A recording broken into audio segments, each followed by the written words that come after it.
시청자 여러분 안녕하십니까? 한 주간의 한인사회 주요 소식을 전해드리는 KBN 뉴스 주간 브리핑입니다.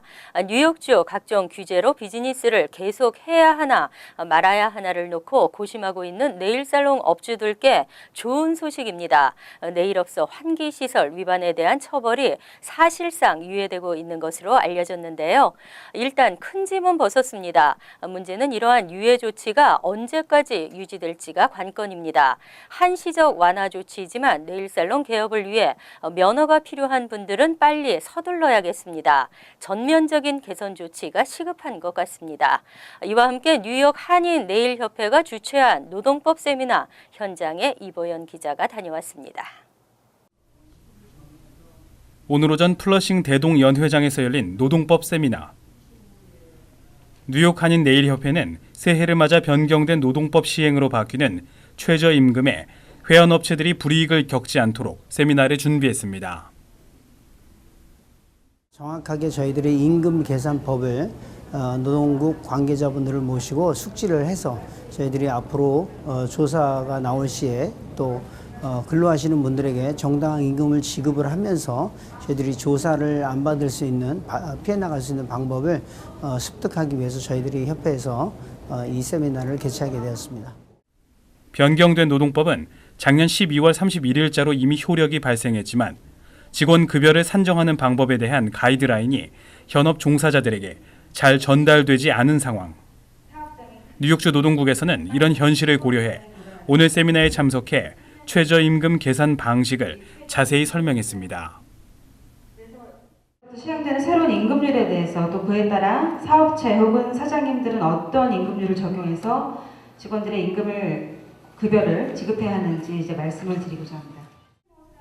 이번에 시행된 최저임금안에 따르면 직원 수에 비례해 최저임금이 올라갑니다.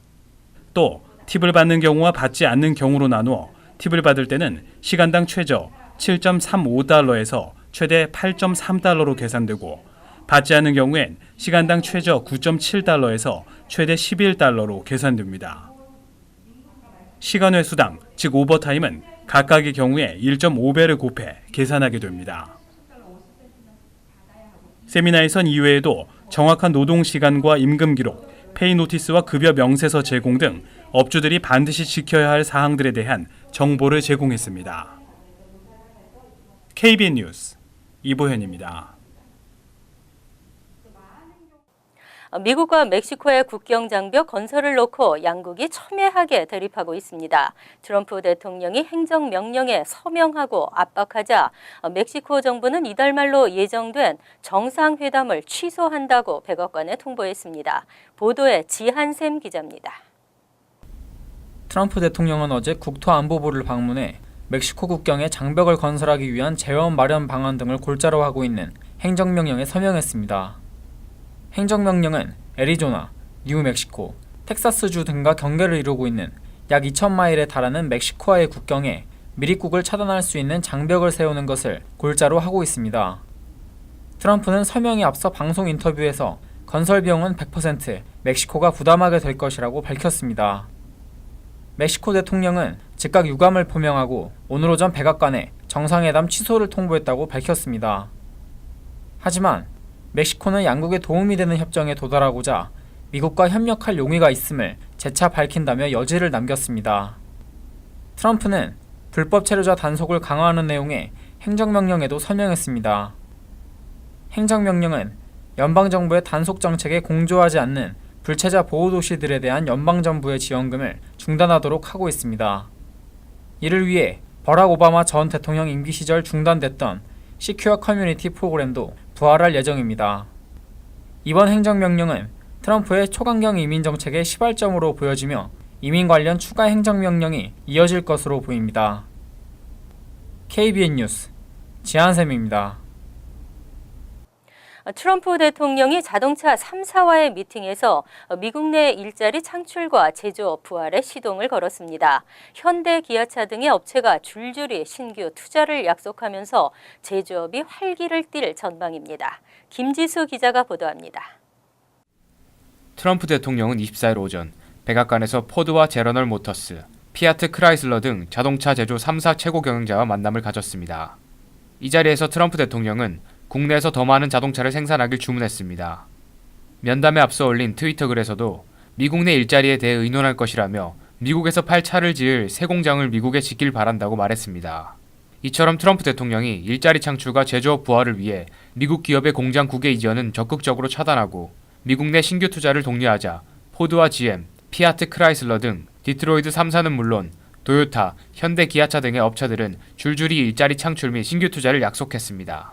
실제 이달 초 포드는 멕시코에 16억 달러 공장 건설 계획을 취소하고 미시간 공장에 7억 달러를 투자한다고 발표했습니다. 이어 제너럴 모터스도 지난주 올해 국내 공장에 10억 달러를 추가 투자하고 이를 통해 일자리 1,000개를 창출하겠다고 밝혔습니다. 피아트 크라이슬러는 중서부 공장 2곳에 10억 달러를 투자하고 새 일자리 2,000개를 만들겠다고 발표했습니다. 한편 트럼프 대통령은 23일에도 기업 대표들과 백악관에서 조찬 모임을 갖고 일자리 대책을 논의했습니다. 그는 미국에 공장을 짓고자 한다면 신속한 허가를 받겠지만 외국에서 만들어오는 미국에 들여오는 제품에는 막대한 국경세를 부과하겠다고 경고했습니다. KBN 뉴스 김지수입니다. 탈북인 한송인 씨가 뉴욕을 방문해 자신의 경험을 나누는 시간을 가졌습니다. 한 씨는 방송 프로그램을 통해 자유에 대한 동경을 키웠던 기억들을 전하고 뉴요커들이 북한에 갖는 궁금증을 풀어줬습니다. 이보현 기자의 보도입니다. 탈북 연예인으로 방송과를 종횡무진하며 한창 주가를 올리고 있는 한송이 씨. 남한 남성과 북한 여성의 가상 결혼을 통해 북한의 생활상을 체험하는 리얼 버라이어티에 출연 중인 한 씨는 프로그램 100회 특집으로 뉴요커들을 대상으로 공개 강연을 열었습니다. 이민자들이 다수 살고 있는 뉴욕 시민들에게 또 다른 이민자로서 탈북인 한송이의 경험을 나누고 이민자로서 꿋꿋이 살아가는 삶을 응원했습니다.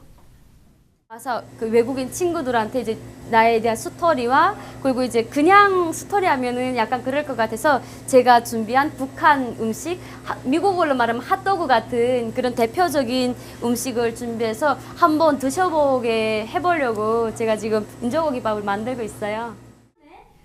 한 씨는 2009년 당시 당국의 감시를 피해 남한 TV 프로그램에서 소녀시대를 보고 탈북을 결심하게 됐다는 일화와 대한민국에서 방송인이 되겠다는 꿈을 가졌고 이젠 그 꿈을 이루게 됐다는 사연을 전했습니다.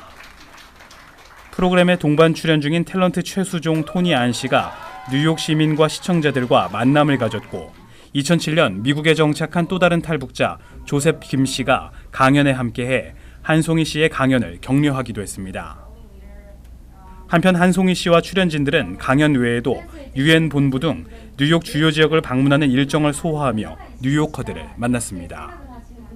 KBN 뉴스 이보현입니다.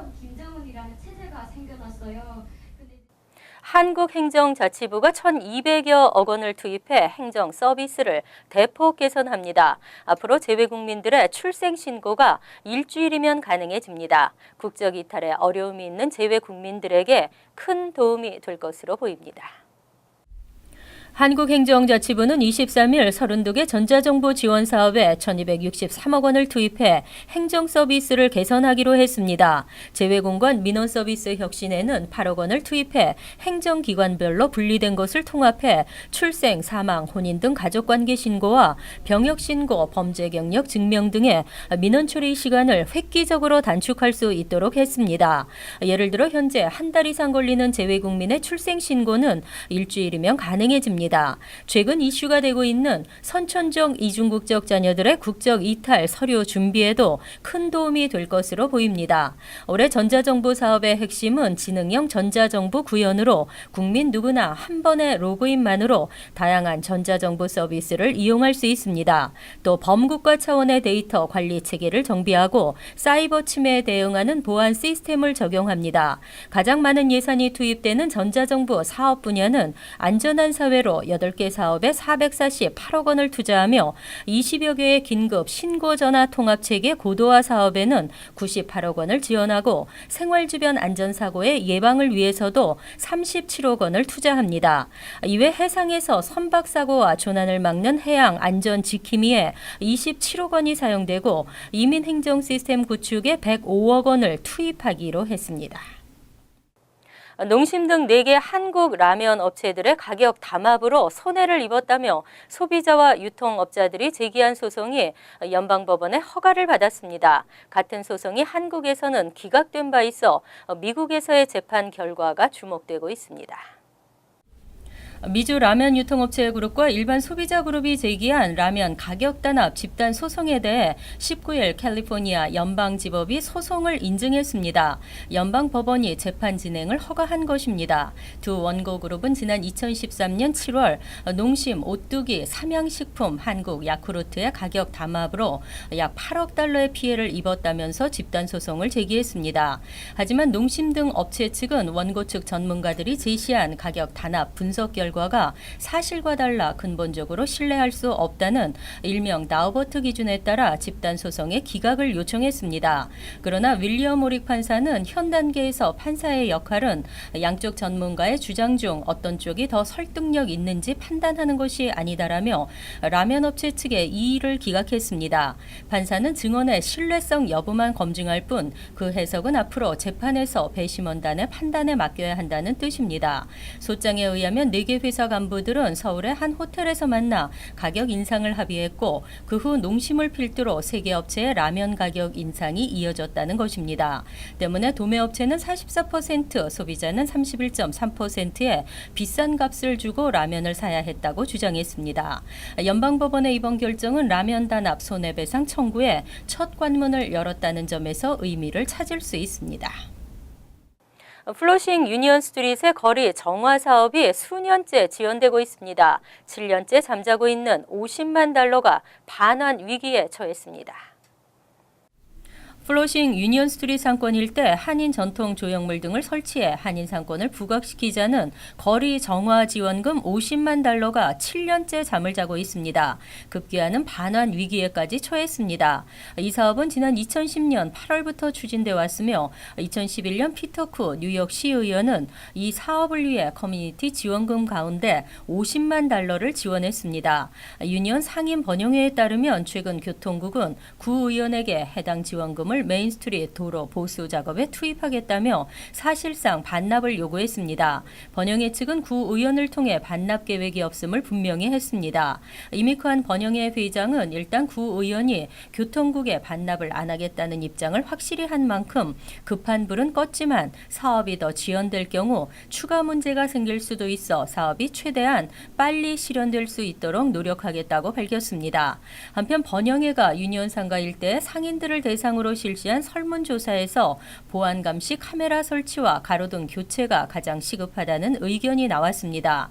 하지만 지원금이 거리 미화 용도인 만큼 활용에 제한이 있기 때문에 현재로서는 시 교통국에서 승인 권한이 있는 프로젝트만 추진할 수 있습니다. 뉴욕 한인회장선거관리위원회가 후보 등록 공탁금을 5만 달러로 낮추는 방안을 추진하고 있습니다. 무엇보다 이번 선거는 공정한 선거로 선관위의 독단을 방지하겠다는 각오입니다. 선관위는 24일 맨해튼 뉴욕 한인회관에서 열린 2차 준비 모임에서 후보 공탁금을 현 10만 달러에서 5만 달러로 낮추는 방안을 논의했습니다. 또 만약 선거 중 경비가 부족할 경우 각 후보들로부터 추가 선거 비용 분담금을 걷는 방안도 검토했습니다. 이와 함께 선관위는 지난 34대 회장 선거에서 논란이 일었던 사전선거운동의 기간에 대해 명확히 하기 위해 운영규정 제7장 44조를 수정하기로 했습니다. 다소 모호했던 불법 사전선거운동의 기간을 후보 등록 후 추첨일 이전까지로 명시하기로 잠정 결정했습니다. 또 후보의 부정행위 적발 시에는 후보 자격 즉시 박탈의 기존 규정과 달리 선관위가 우선 경고와 시정을 요구하고 경고 후에도 시정이 안 될 시 후보 자격을 박탈하도록 변경했습니다. 이사회의 결의에 따라 결정하도록 하고 선관위 독단을 제한하도록 한 것입니다. 뉴욕 한인회는 28일 뉴욕 한인 휘장 선거 공고를 시작으로 30일 후보 등록을 시작해 2월 3일 후보 등록을 마감하고 선거 비용 분담금을 납부하도록 했습니다. 2월 17일 기호 추첨, 2월 18일 선거운동 시작해서 3월 4일 오후 12시까지 선거운동을 완료하도록 했습니다. 3월 5일에는 선거가 치러집니다. 세금 보고 시즌입니다. 올해 세금 환급은 3월 1일 이후에나 가능합니다. 허위 세금 신고를 적발하고 부정 환급 등을 방지하기 위한 국세청의 특별 프로그램 가동 때문인데요. 그런데 세금 환급을 더 빨리 받을 수 있다거나 일부 항목을 조정해 더 많이 받을 수 있도록 해준다거나 하는 등의 유혹들이 있어 주의가 요구됐습니다. 2015년 발효된 세금 인상 방지법에 따라 특히 근로소득세 공제와 추가 자녀 세금 공제 환급액은 2월 15일부터 시작됩니다. 조금 늦더라도 안심하고 정확히 하는 것이 낫겠죠. KBN 뉴스 주간 브리핑 여기서 마칩니다. 시청해 주신 여러분 고맙습니다.